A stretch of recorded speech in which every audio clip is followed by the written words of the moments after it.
Welcome to another episode of A Bad Idea of a Podcast. Today's guest is an extraordinary sports journalist whose career spans from covering local sports and local news from Tijuana all the way to covering major events for ESPN.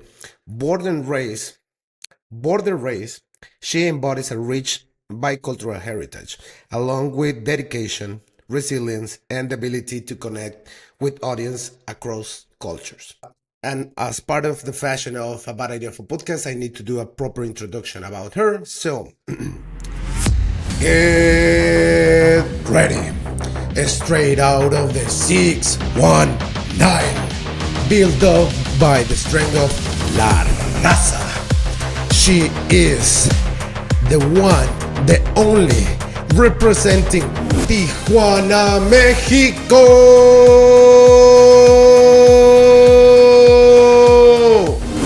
Katia Castorena.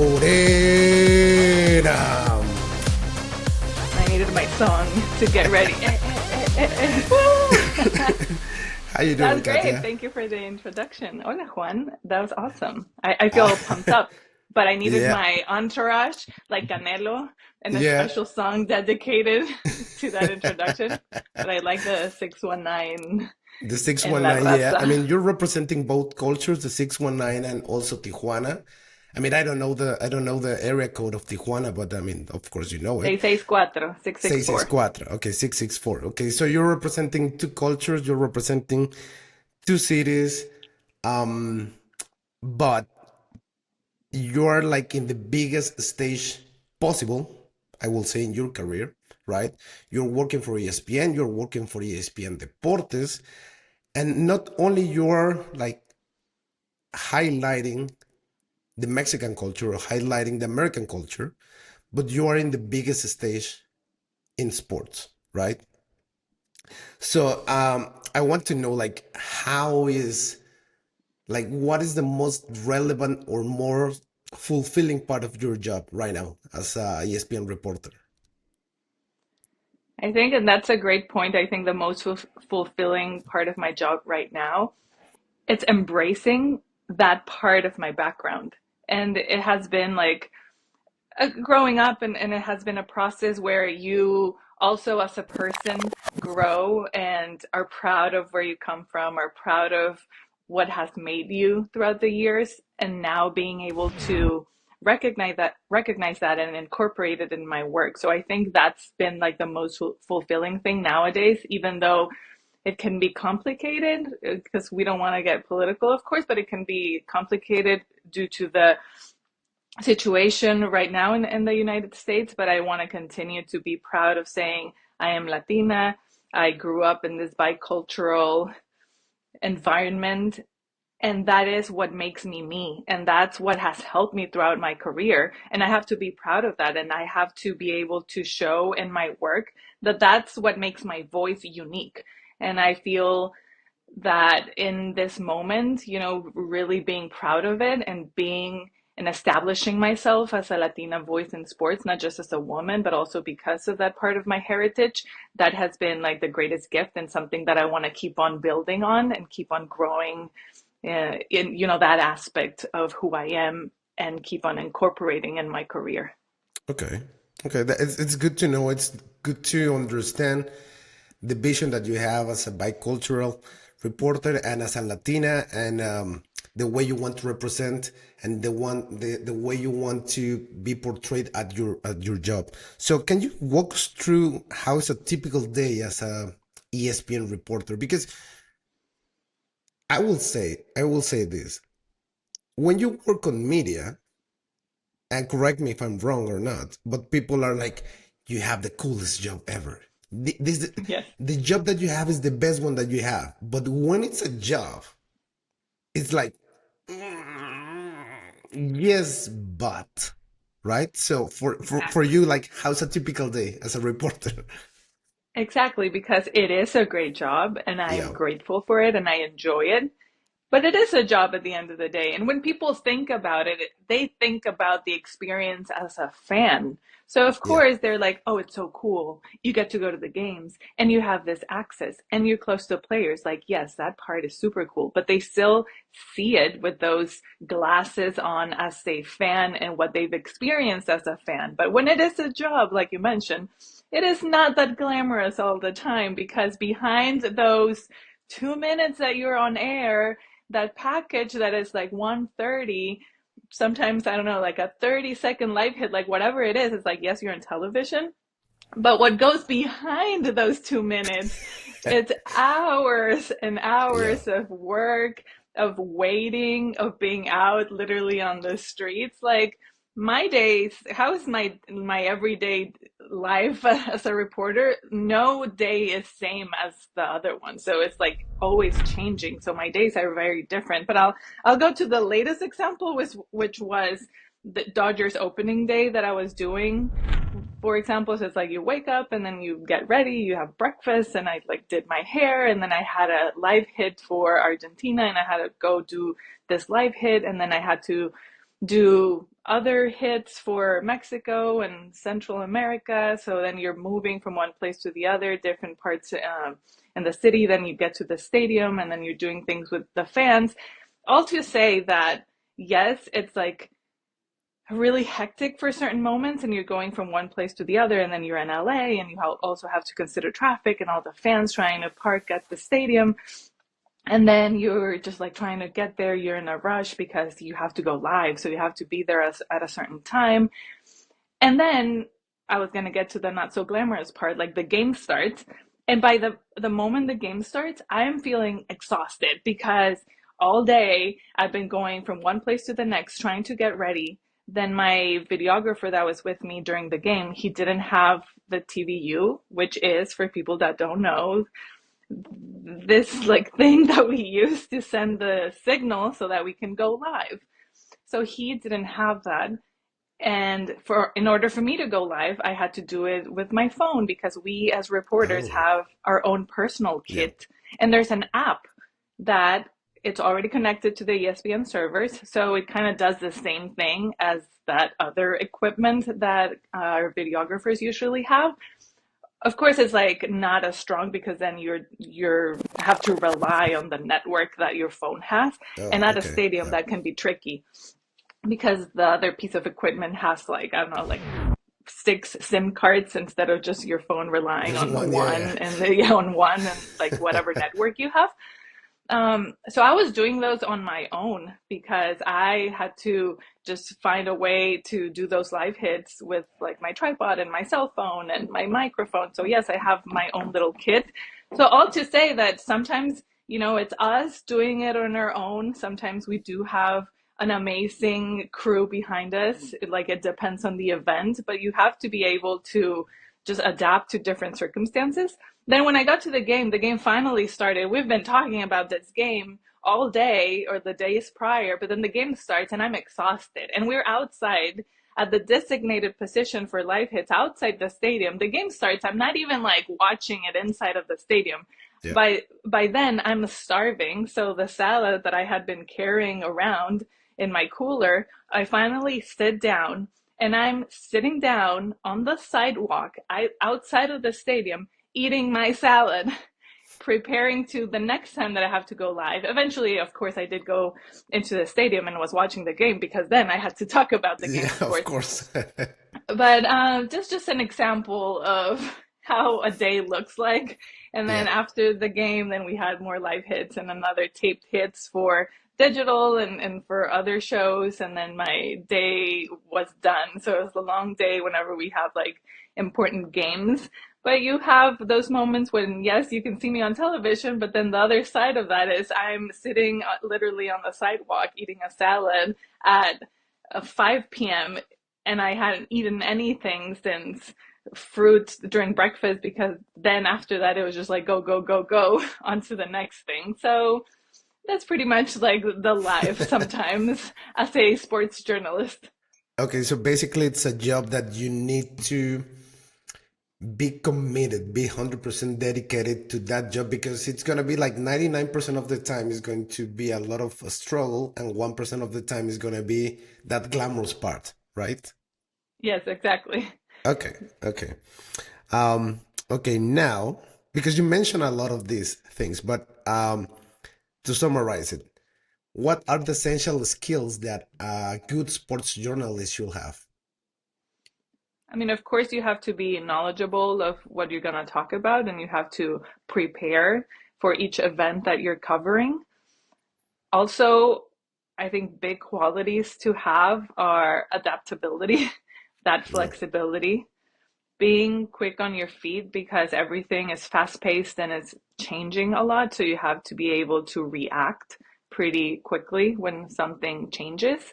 Even during a live hit, right? You don't know what they're going to ask or if there's going to be breaking news, like whatever it is, you have to be ready to just adapt to anything that's happening.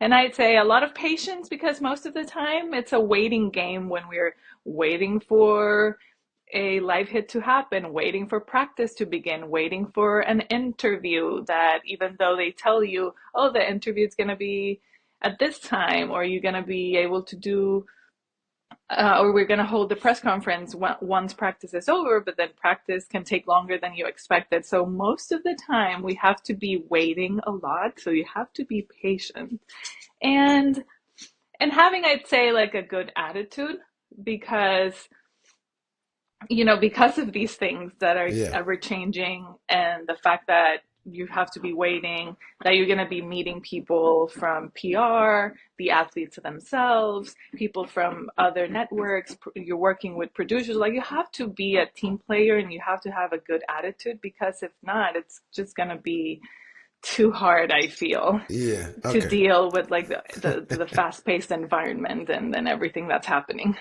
Okay. Got you. Got you. Okay. And knowing that when you started in Tijuana, reporting local news and reporting local sports, at that moment, how will you you can get your dog, no worries, you can get it. I mean, don't Yeah, it's like my dog scratching. I'm like, yeah, no jeez. worries. I mean, everyone was hearing it. It's like, okay, the dog is coming.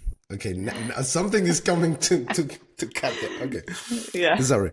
Okay, I was saying. So the thing is, when you were starting in when you started in Tijuana, reporting local news and reporting sports news in Tijuana, at that moment, that Katia, how will describe success? That at that moment. Oh, during that time, how would I describe success? Well, I was, of course, as a like young woman who had just graduated college, and then when I got that first opportunity at a local station in Tijuana, well, you're hungry and you have big dreams. So I guess success at that time for me looked like getting to work to for one of the big networks eventually, and I knew I would have to move to a big city to do that. I was always a big fan of ESPN and then ESPN in Spanish, so I knew their studio shows, for example, were in Mexico City. So I guess at that time my goal was actually that to eventually move to Mexico City and be able to work for a network like ESPN, and at that time, yes, success looked like that for me. Okay, okay. I need you to remember that question and that answer Okay. because later in the podcast we're gonna like follow up. Okay. Okay. Then, right now, 2025, Katia, with the experience that you have, Okay. what has been the most difficult coverage that you have at the moment? Oh, the most difficult one. Hmm. I mean, Because of course, yeah, sorry, it could be emotional, yeah. exhausting, or it could be physically exhausting, or it could be something that take you out from your comfort zone. Yeah, definitely. Like one that definitely took me out of my comfort zone, I'd say it was the first one I got to cover Formula One. Hmm. And even now, every single time that I have to go to a Grand Prix because it's not what I normally cover on a day-to-day basis, I guess it always challenges me. It's one of the things that I feel I have to like study harder for. And because the format is very different to any other sport that we cover. So even you get access to the drivers quite often throughout the weekend.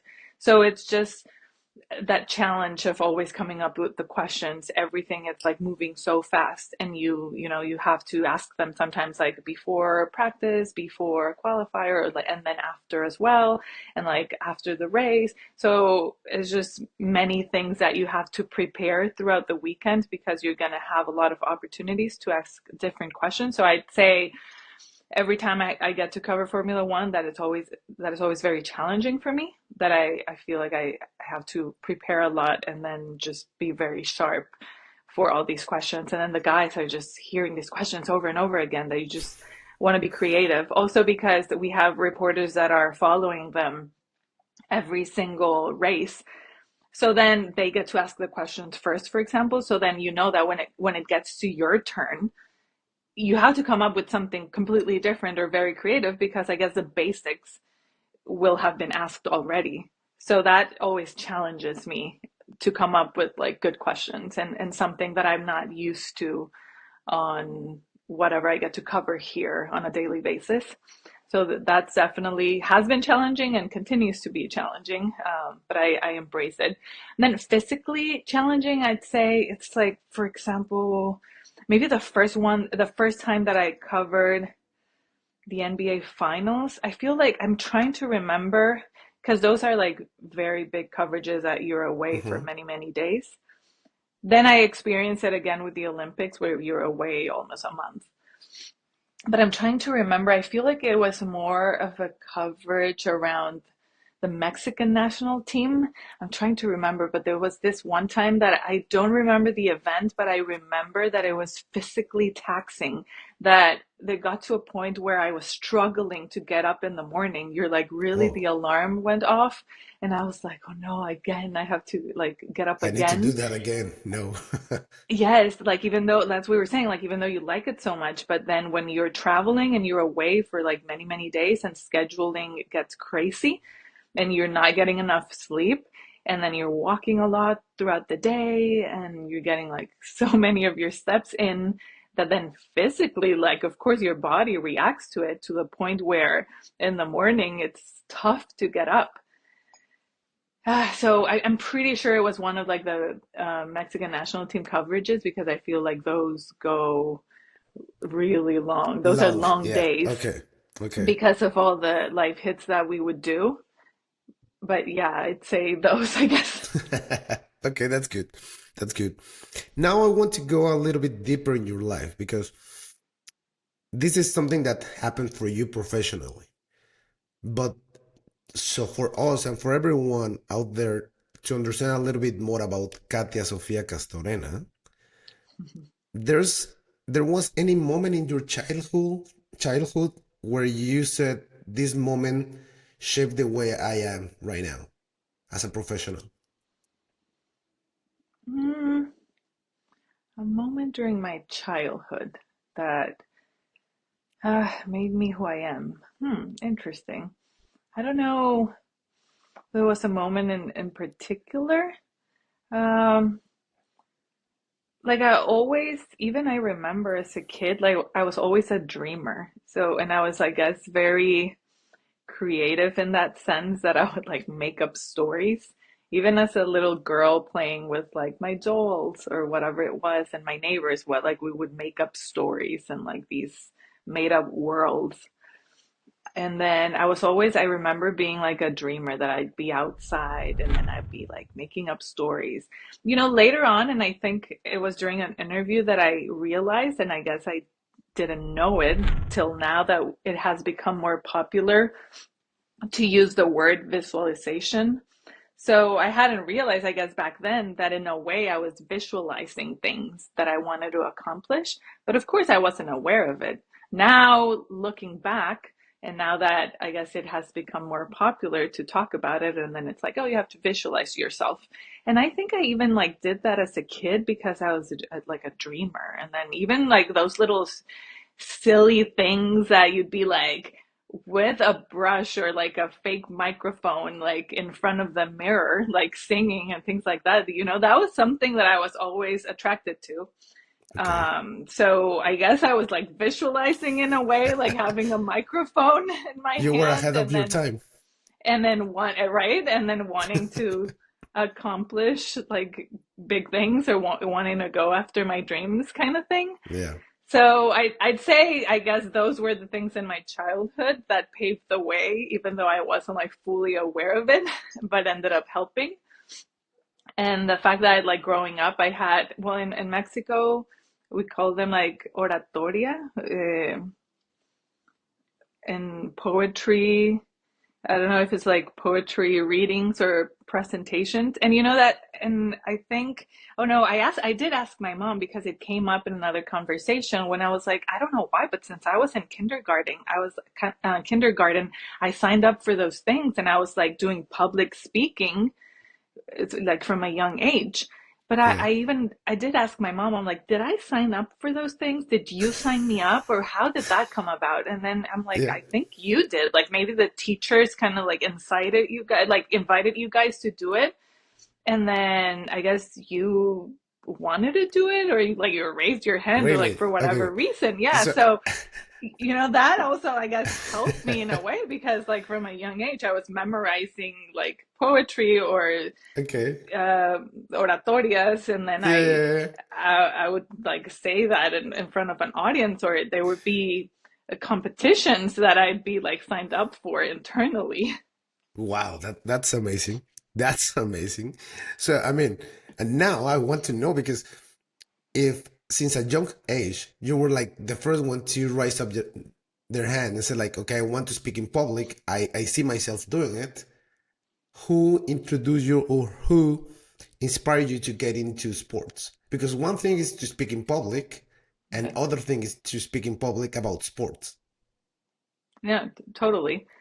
And the irony of it all, now that you say that, like I would like to get on a stage, Yeah. ironically, and like do public speaking, but I was quiet. Like I was like quieter. Like I've always been very social, but like in just a normal setting, like I'd be not that loud, or as you would think, or like, oh, it's Hmm. super outgoing and loud. No, I was quieter, but then I would have this like stage persona, and I would like, once I was on stage or doing things like that, I would just Different. Yeah. transform and it'd be a Yeah, different, I got it's you. just like my stage persona, I guess. Um, Sports, because I had always been a fan of sports, I guess growing up, it's only my sister and I, and my dad is a huge sports fan, and my uncles, even my grandmother was like a big sports fan, I guess, because she grew up. I mean, she was in a household full of men, like my dad, my uncles, and my grandfather, so they were all like big sports fans. So I grew up with that, and I guess I got the sports gene in the family because of my dad. And we would always be watching games at home. He would like take us to the stadium sometimes in San Diego, things like that. And then again, like I became a fan. Then I was like super into soccer when I started playing like in fifth or sixth grade, and then all through middle school and high school. So I got really into it. I would watch the European games. I would wake up at like 5 a.m. or 6 a.m., like my time, to watch the games during the weekends. Like my dad said that sometimes he would like hear some noise, and at some point they would come down the stairs and they would find me then like passed out on the Okay. couch because I had like woken up really early to watch a game, and then I would fall asleep again like at 8 a.m. or so. And they would find me just on the couch like on a Saturday With or the TV Sunday on. after I Wow. had been, yeah, with the TV on after I was watching a game. So then I got like really into soccer when I started playing. Talking about sports, I guess, didn't really happen until I was in college, that I saw the platform of sports media, because I had always been on the fan side of it. But the first time that I actually saw that two of my passions could like come together, which was like communication and like speaking in public, I guess, and and sports was until I got to college and I saw what it was like to cover sports, to have that platform of sports journalism. And I was like, ooh, in that moment, something clicked like, oh, two things that I've always liked. This is a possibility. This is something that I can do. Yeah. Okay. Okay, that's amazing.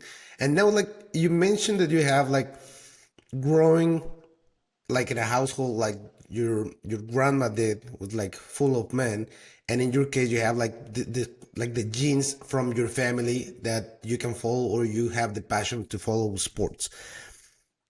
But at any moment during your career, either in Mexico or in the US, do you feel like your background was something difficult for people to accept for you?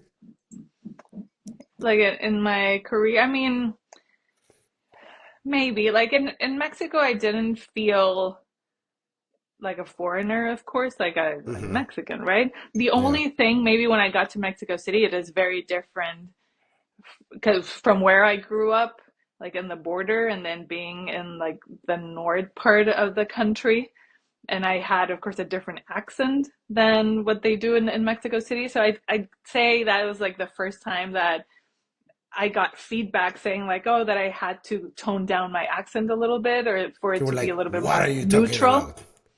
Yes, and I'm like, what? Well, Oh, hey, okay. what? Uh-huh. Even now, so I'm like, people close to me, and if you get like really passionate about something, or and then you raise your voice, and then it's like, don't get mad, and I'm like, I'm not mad. I'm just this is the way I talk. What are you talking about? Yeah. Somos norteños. Yeah, yeah. um, Okay. Yeah. so I mean, I don't know if that would be an example. And then here in the U.S., of course, there's another layer of um, being Latino, and then of course trying to be accepted into, I guess, the American networks, or like the American way of like doing sports. I mean, I haven't felt it as much because at the end of the day, I work for ESPN Deportes, and the things that I do are in Spanish. I don't know how that would be if I was doing more things in English for a like fully American or audience, or I shouldn't say that because then fully Like a audience fully from the United like a States. It's because yeah, here, yeah. you know how they say American, but then it's America as the continent. So I'm trying to find another word to talk about. Just an audience True. from the like an audience from the United States. Also here Yeah. in Los Angeles, like we're very lucky because it's a very diverse city, and you don't feel it as much. You don't feel like an outsider because you see people from all over, so it's very welcoming. Yeah. So I mean, I haven't experienced that, I guess. there's something like this is kind of like a follow-up question because there's something that I always wanted to know because you mentioned that when you arrived to Mexico City, of course, the accent is different, the city itself is different, the dynamic of the city and everything is different. But how is to have like being a culture inside two cultures? I always feel curious about that because people who live in the border are completely different from people who are from San Diego, Los Angeles, or a- any part of California. And the people who lives in the border in Mexico, it's completely different from the people who are from Mexico City or Yucatan or you name it, right? So I wanted Yeah. to know that from you. Yeah, because Mexico is a really big country, and as you mentioned, like even though you can be from Mexico, but if you are from the southern part, it's a completely different experience, different accent than what it is being in the capital or being, like I said, in like the northern states of Mexico. So of course in Tijuana, like the influence of the United States is so big that we just grew up with that. And it's something completely different that I encountered, for example, when I went to Mexico City. Like I think a way to exemplify this, which is crazy, is during our school trips after the year ended, we always had like a big school trip that they would organize, like during elementary school and then middle school, whatever it was. And our school trips would be to amusement parks in the US because it was closer for us to Yeah. drive or like take everyone in a bus, even though you had to cross the border from Tijuana to LA to go to Disneyland, or when we were older to go to Six Flags, than it is to Yeah. get to another state in Mexico because it's just so far away for us to Yeah. do this like cultural trip down to Mexico City. Like it's impossible. Like you have to fly there and it's a thing. So imagine like our school trips at the end of the year were to Disneyland. And Instead then of Mexico City. Yeah. Yeah. instead of Mexico City. And then if you're there, of course, I've heard someone else talk about this, like opposite. If someone's from Leon, their school trip can actually be going to Mexico City and going to a museum Yes, or going to that's absolutely Chapultepec or, true. going Yeah. somewhere like that. But for us, that was not possible. So I think that Yeah. that's, something very interesting. And now, of course now it's different, but even my mom shares this story about how back in the day when she was a little kid, they wouldn't even get television signal from those like open networks from Mexico. That the only open networks that they would get were from the US. So you would only get like ABC, CBS, NBC, like whatever it was. So like the regular programming that you had access to was like American programming. Then eventually that changed, and now it's very different, or that now it feels more like you're a part of Mexico, of course. But Yeah. Tijuana was like a little town that was almost forgotten back in the day, like when my mom was a little kid, that because then it developed and it grew. But that's why the influence of the United States was just like so big. Yeah. Okay. Thank you. Because I wanted to know that. Because I Yeah, mean, I cannot imagine living a country and as you said, like probably for some X years, you don't even know the capital of the country because it's too far. too So it's far. like, Yeah, okay, yeah, that's that. Thank you for that one. Thank you for that one because I wanted to know. yeah. And we Um, would go like shopping. We call it el otro lado, like the other side. It's like, yeah, yeah, voy yeah. al otro lado. It's like the other side as if it's the same And city. that's And it. you're like, I'm Yeah, going to the other side because I have some shopping to do. And you're like, okay. yeah, yeah, yeah, yeah. I mean, for me, the first time I went to Tijuana and Algodones, on San Luis Rio Colorado, and so on, it was funny because the language itself was different. Because of course we do speak Spanish, and of course we do have like 85, 90% of similarities. But some languages, like some words, was like, "What are you saying? What? How do you call that one? How do you say about the truck? What's the name of the truck in Spanish here? And Yes. what's the name of what's of the name of?" So for me, it was like a shock. You know, Yeah, that's that was a what little bit that's of what a I. shock for me too, even when I moved to Mexico City, because, we say soda, but then in Mexico City it's like refresco. You don't say soda, Yep. but we say soda because it's like the way you say it in English. Yeah. Or, and there are like other words like that we would use, and it Yeah. was weird. People were like, "What? What are you saying? What are you Yeah, I talking mean about?" that should be like a like a shocking moment for everyone, and especially if you're going to work in a different city, right? In a city that's like, yeah, but it's my country, so you're going to be working from Tijuana to Mexico City, but you don't understand like most of the dynamic or vice versa. It's like, wait, what? Right? Yes. But that Yes, it's that's quite a that should be shock. Yeah. complicated. Yeah. Yeah, even though it's the Now, same country, but as you said, the dynamics are different, and it is a shock. yeah. Now, Katia, I want to know for you right now, what's your biggest fear professionally? Good question. Because I guess my biggest fear in the beginning was regretting not trying to be where I am, I guess, or like get to the big leagues or do the career that I'm doing now. So that was like the biggest fear back in the day. Now, my biggest fear, I mean, I guess it goes along the same lines. it's just getting older and then having regrets about not doing certain things or not trying to pursue certain opportunities. Also on the personal side, when you start growing older and then you've had this focus about just growing your career, but then also you start questioning what you want on a personal side about like do I want a family, do I want kids, things like that. So it goes along the same lines of just deciding what you want and then not having regrets later on in. Okay. Okay, that's interesting. No regrets. Okay. That's a good one. Um,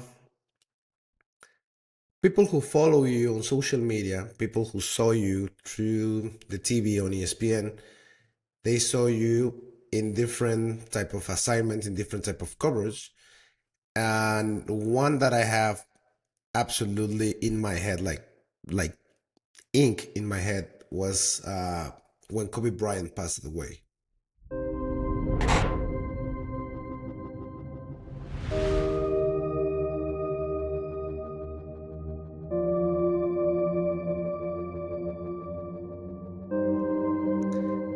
I know sometimes sports is not only fun and games, but also it's dramatic moments, bad moments, and sad and emotional moments.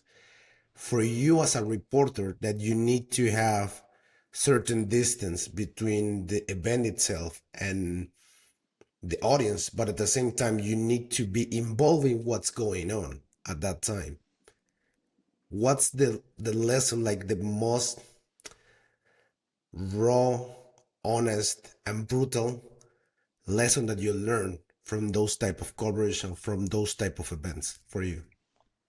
Yeah, that's definitely one of the most impactful coverages in that sense because it's something completely different to what we normally do, like you said, when it's a game and it's usually fun or there's going to be one team that wins and then one that loses, and you have those two emotions that you play with and it's part of the game.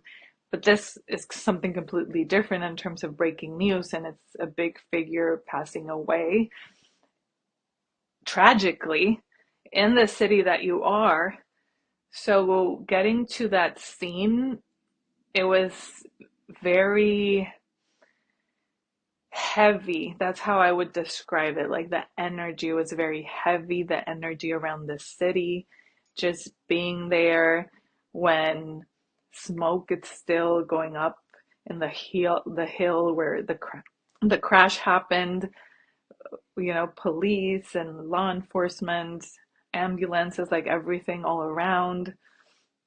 Fans are starting to show up, and then you're trying to get the official statements and you're trying to report the news. You want to get all the facts straight before you say anything. So it's a big responsibility when you're trying to communicate that to the audience. And also, yeah, staying focused and in control of the emotions, even though the environment, it's a difficult one to navigate, and just trying to convey, what you're seeing, what is happening, and not letting it affect you in that moment because you Yeah. get in this like work mode and then you're just trying to be locked in and focus on what you're doing. But yes, it is something that was definitely very unique and different to everything that I've done. And it was a very like strong and a difficult moment. Okay. Okay. Thank you for sharing that. Because as we know in sports, every career has a defining moment. For you, as a sports journalist, having the experience of the highest highs in sports, in events like Euros, World Cups, or Olympics, and then have this, and I don't want to put it as lows, but this situation, like this really heavy situations as you describe, for you, what has been that defining moment that you said, you know what, this is what I'm gonna do for the rest of my life. Doesn't matter what happened. I guess since the beginning when I started, and then just getting to be out there on the field. Maybe I even got it when I was in college when I said that I experienced it for the first time, seeing a platform where you could cover sports, where you feel that inside of you. When I got to be on the court for that first basketball game at USC, and then just getting to be there filming all the action and then going to the press conference, doing the interviews, putting the package together.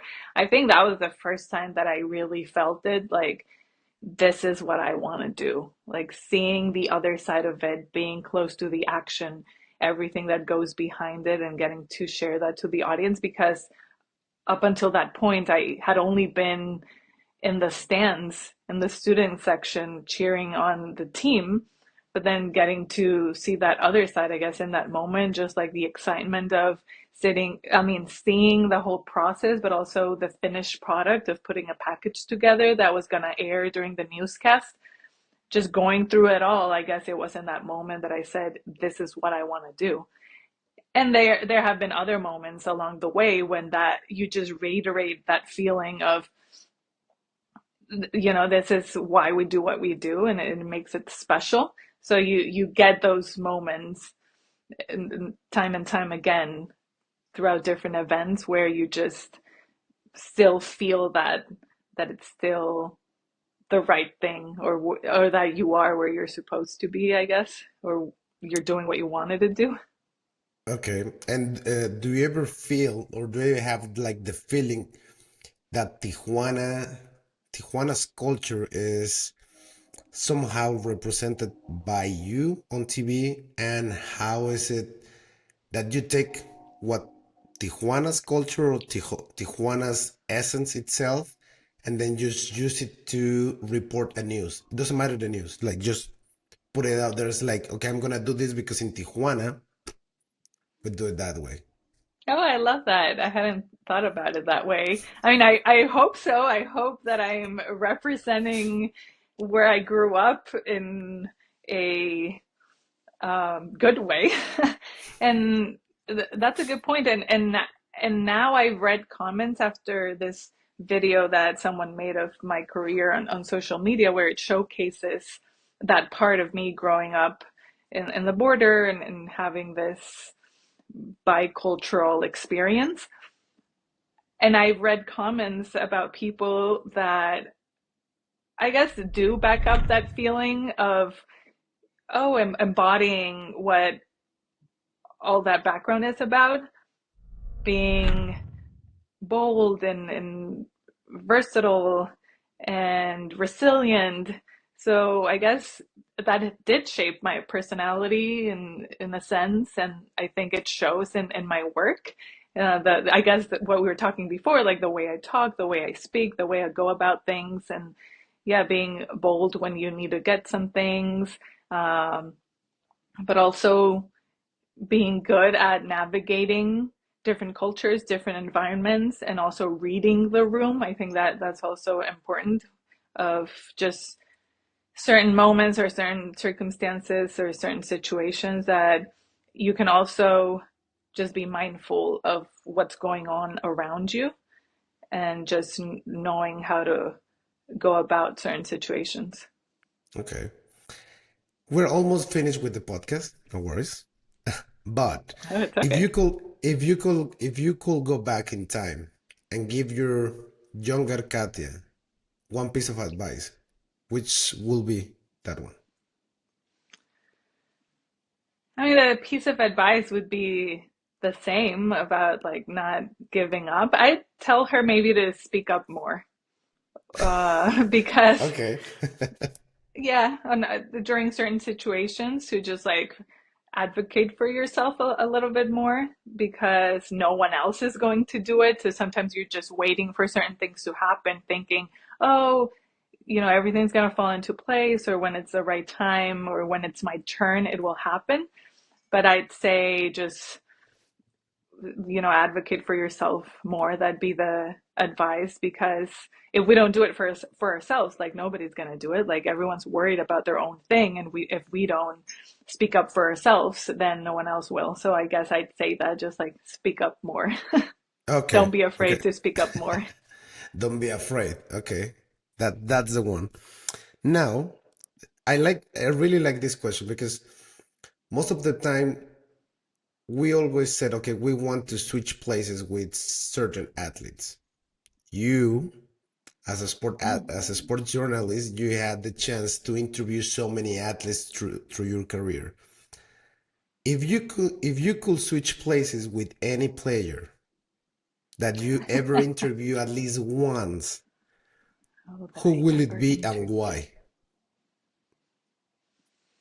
Trade places. Oof. I mean, that I ever interviewed? Hmm. Hmm. Hmm. That's interesting because I mean, I don't know that I would like trade places and just the sense of, I guess, getting the ability.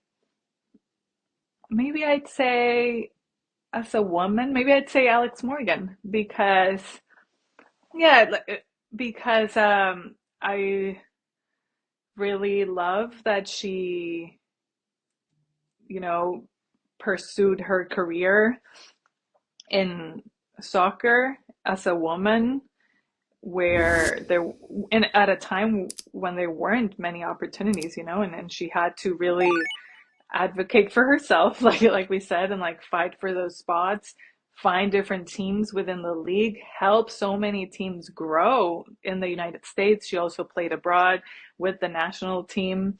And maybe thinking back, not to say that I was like a very gifted player, but I don't know, maybe if I had tried to play or make a career in women's soccer, like who knows, so maybe I'd say as an important figure in sports as a woman that, broke glass ceilings and was a trailblazer, I think it'd be her. Okay, that's a good one. That's a good Yeah, choice for sure. yeah. Now, do you remember I told you that you needed to remember one of the questions and one of the answers that you have at the beginning, Oh, yes. right? So that Katia, when you start your career, define success to be working for ESPN and working for ESPN in Mexico City. Now, this Katia, how how will you describe success today? Interesting because I guess I can say that I have been successful based on what I wanted in the beginning because I have accomplished it and here we are today. And I'd say I define success as just being able to have that continuity in my career because, of course, it's a competitive business. There are some challenges as well as a woman, and just to stay relevant, to still be able to have a voice, to be an important piece of that puzzle when you're being considered for coverages and broadcasts or whatever it is. So I'd say success is just being able to keep on building on that and having longevity and continuity in this business. Okay. Okay. Thank you. You're welcome. Now, okay, we're like going like on the downhill because now we're going to like most like the soft part of the podcast. There's any secret talent that you have that people doesn't know until now? I don't know if it's a secret talent, but I mean, I have shared some things sometimes social media, but I love to dance. And Okay. that has always been a hobby of mine when it comes to a workout or when I need to just let loose and get rid of the stress or whatever. So I've always liked to dance. So maybe some people don't know that. That could be maybe a hidden talent. Okay. Okay. Because I wanted to do this now. I wanted to do this dynamic with you because it's knowing that you grow up in two different households or two different cultures. Now you need to answer this or that. Okay? Okay. This or that, tacos de asada or fish tacos. Oh, that's a good one. I'll go with asada. Okay, Nothing competes with my carne asada tacos. there you go. Rosarito sunset or Pacific Beach sunrise?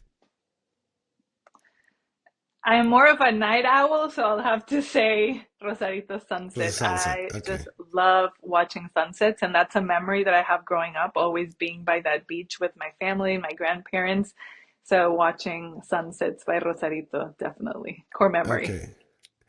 Dancing in Tijuana or bonfire in San Diego?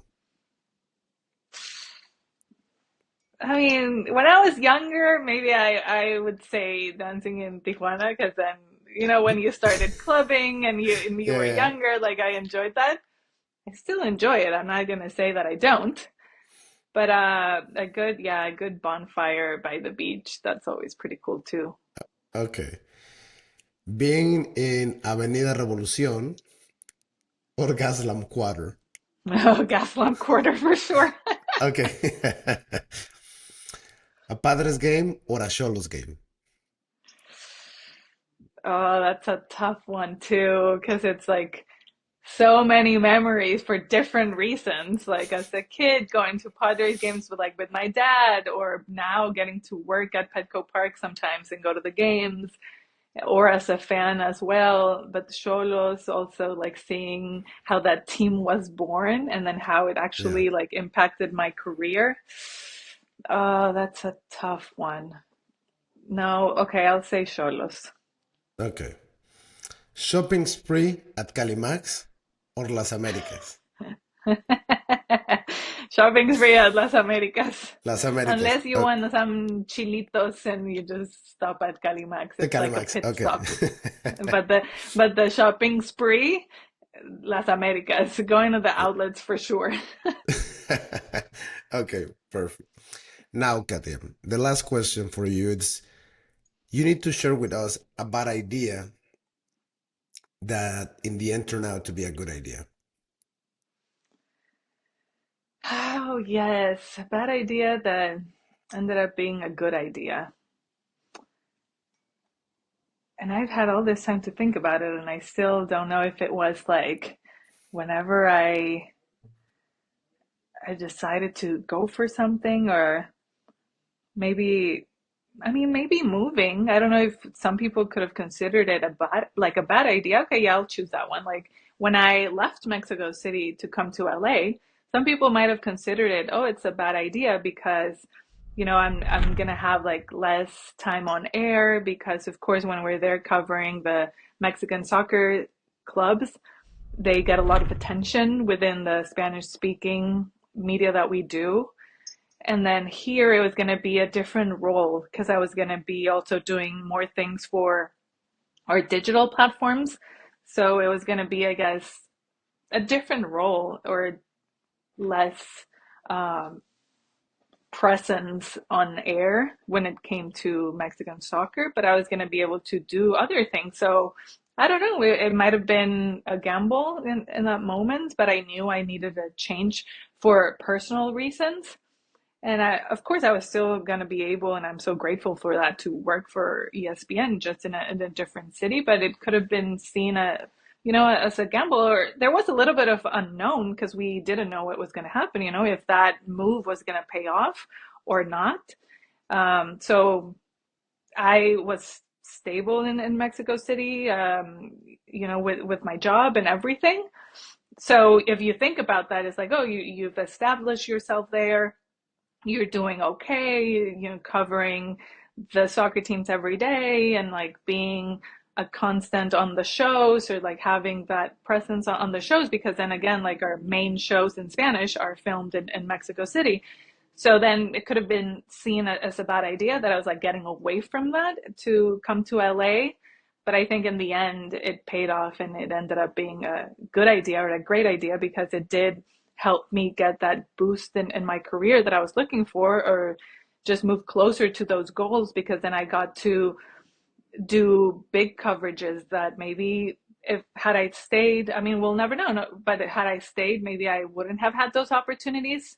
But by being here, I eventually, got to cover NBA finals, be a part of the Monday Night Football broadcasts, go to London and cover like the NFL international games, go to the Paris Olympics. So I guess, it ended up being a great idea, at least for me, for my journey. Yeah, sounds like a good idea. Like as you said, like sounds like a great idea to be able to do Yes, that, to live in a different country, to probably in your case to go back home yes, and to closer to have home, like, definitely. as they say in Spanish, be a prophet in your own land.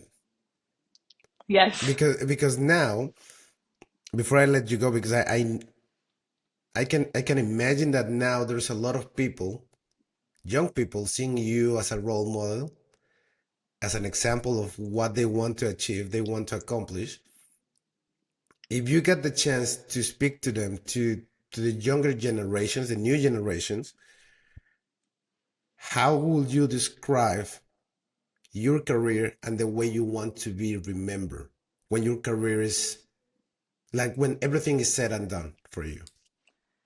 when everything is said and done, yeah, I want to be remembered as a woman that made her career in sports. That was that voice, not just in sports as a woman, but as a Latina in sports, and that paved the way for others. So I want to be remembered like that. And I want to tell them to always just follow their dreams and follow their gut, because we all have that inner compass, and our journey is different than other people's journey, and it will always be our own way. So just listen to that, because kind of like that example that I just gave, what might look like a bad idea for someone, it's actually going to be a good idea for you because it makes sense for you. Not nobody lives in your body and gets to experience what you're feeling. So if it just like feels good for you, just listen to your gut, because that's what we have as that inner compass when it comes to making decisions, and those choices will be our own. So I'd say that to them. And that was a great point that you brought up right now when you said it ended up being a great idea, and not knowingly you end up inspiring other people. And it was very interesting because another colleague from another network that just moved to San Diego, actually, she was in Mexico City, and we were last week during doing the Mexican national team coverage. And when she introduced me to this other person, she said, I saw what Katia was doing and I thought I wanted to do it too. So I decided to move here and come here. And I was like, wow, that's when it like hit me that you make these decisions, and you don't even realize how you can like impact someone else. And I think that's the beauty of it. And I want to be remembered, as someone that also, helped other people and made an impact in that way. Wow. I mean, knowing that it's amazing. It's like a blessing that you choose to live one part of your job, the security and the confidence of your work at that time to move to something different. Despite it's something or some place that you can call home, it was at that time something unexpected and something new for you, and that you embrace that challenge, and now you are inspiring other people. It's amazing to know it because I share that same feeling because as you, as a Latino outside of Mexico, the only thing that you want to know is that you're inspiring someone else, and you made it.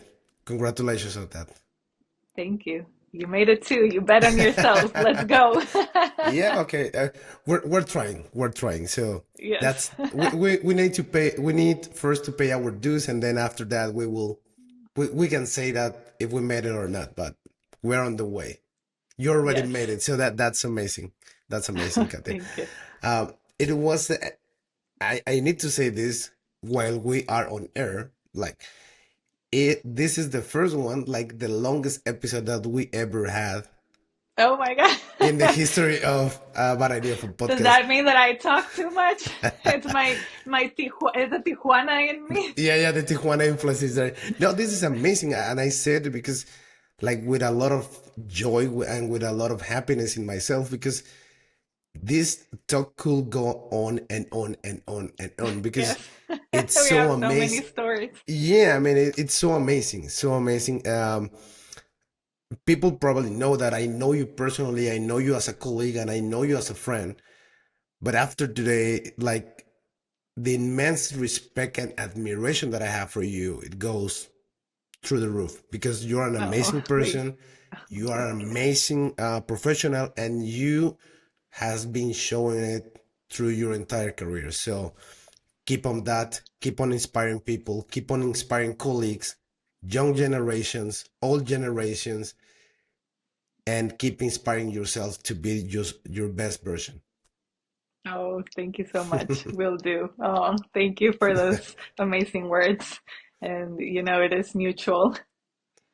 Thank you, Katia. And we enjoy so much your time, and then we enjoy so much your energy. So until the next time. Okay. Until the next time.